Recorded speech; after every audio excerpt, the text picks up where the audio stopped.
Wow, it's heavy. Yeah, okay. So, ang tamis.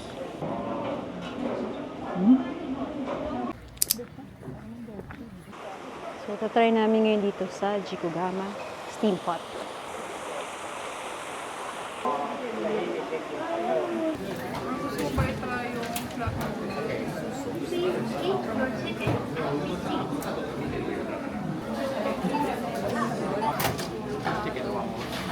At 20 minutes, come back, please. Thank you. So, ito na yung iluluto sa steam. 15 minutes. 15, okay. This cover very heavy. Okay. Okay. Okay? Take it here, put it here. Okay. Take out. Ah, this one. Here. Hold it together. Ah, together. Inside. Put out. Take out. Okay, thank you. Time at 0 count, please come here. Okay. Thank you. Thank you. Thank Hi.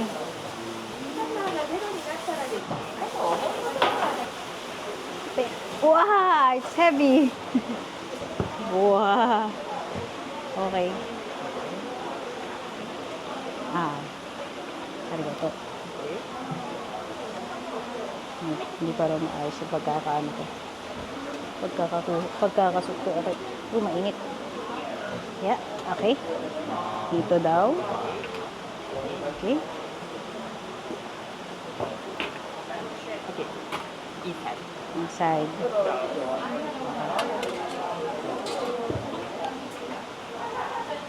Please take out. Okay. You are very hot and cool down. Please wait a moment. Okay. Hugasan niya ng cold water. Steam from hell. Malalaking slices ng mga vegetables.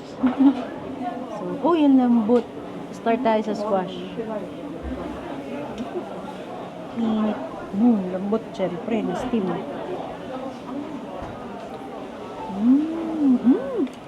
Ang tamis. Grabe. Sobrang tamis, parang dessert. Ang steam. Sarap.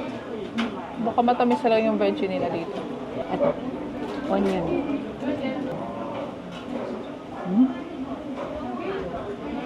Sarap. Mahahap. Yung potato. So, di ba matabang to? Masarap naman. Lalang may sauce to.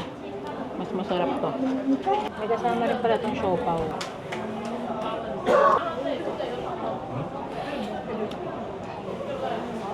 Okay naman siya. Hindi ganun kasarap to. So, pero for experience, makatry ka ng steam na siopaw. I mean, steam dito sa Beppu. Diba? Ito hot spring talaga. Hot spring siopaw. So, highly recommended na talagang matry ito pag nandito kayo sa Beppu.